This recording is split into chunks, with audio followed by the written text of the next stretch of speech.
Hi guys! So, ayun na nga, nagpapagawa na kami ngayon ng bahay. Pina-extend namin itong kwarto. And ngayon, nag-ano na sila doon, nag-start na silang magbakbak ng mga semento. Tapos ito, babakbakin din to, ito tanggalin to.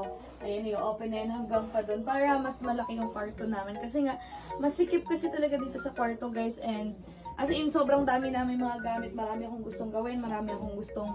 kagaya nung sa bahay ko dun sa Maynila, di ba, sobrang laki nun. Nakakapagtrabaho ko ng maayos.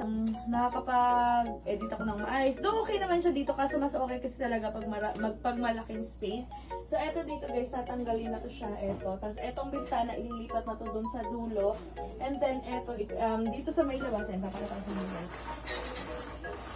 Etong dito sa may labas guys, i-close na namin yan dyan. And then, ayun, etong bintana lilipat na yan doon para mas malaki na yung kwarto namin. So, yan. And then, eto. Bibili din ako ng bagong cabinet para kay Aya kasi halos etong cabinet pa lang na to sa akin siya kay Dada, ma-occupy niya na. So, yun.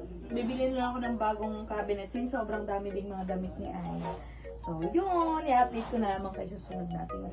So, ayun na nga mga mare, eto na nga pala yung day 2 ng pag-aayos or pag-extend namin dito sa aming kwarto mga mare. So, ayun na nga, busy na nga sila kuya sa pagbabakbak neto mga semento. Sobrang excited na rin talaga ako sa kakalabasan netong aming mga ginagawa mga mare at kung tama ba talaga yung aming mga ginagawang desisyon sa buhay ni Dada. Napakakalat nga din ng buong bahay mga mare, kitang-kita nyo naman sobrang alikabok talaga kaya hindi na muna namin pinapalabas ang baby Aya nyo, baka mamaya at magkasipon pa. Napakabilis nga lang din pala gumawa nila kuya mga mare, tingnan nyo naman nalagyan na nga nila ng pader etong dito sa kabilang kwarto, dito sa aming panibagong kwarto. Para sa akin mas okay talaga pagpakyawan para mas madali ang trabaho pero dapat pulidong pulido. Sobrang na-excite na rin talaga kami dito sa kwarto namin kasi sobrang luwag na, makakapagtrabaho kami ng maayos tapos hindi na talaga masikip. Nagbabala kasi talaga ako mga mare na ipa second floor ko itong bahay pero since medyo ano pa tayo sa budget ngayon, eto lang muna yung ipapagawa or ipaparenovate natin. Pero malay nyo naman mga mare, hindi aabutin ng next year, mapapa second floor na natin etong bahay in Jesus name. So yun, binakpak na nga rin pala nila etong dito banda sa may bintana mga mare since eto nga pala yung bago naming pintuan. Kakatuwa lang din talaga etong mga gumagawa dito sa aming bahay mga mare, gawa ng sobrang bilis talaga nilang kumilos. Tingnan nyo naman, nalagyan na nga ng pader. O diba, kitang-kita nyo naman mga mare, ilang araw pa lang sila niyan pero tingnan nyo, talagang nakagawa na sila ng pader. And promise ko sa inyo mga mare, kapag matapos na etong kwarto namin, talagang magro-room tour ako sa inyo at sobrang excited na rin talaga ako mag-decorate dito.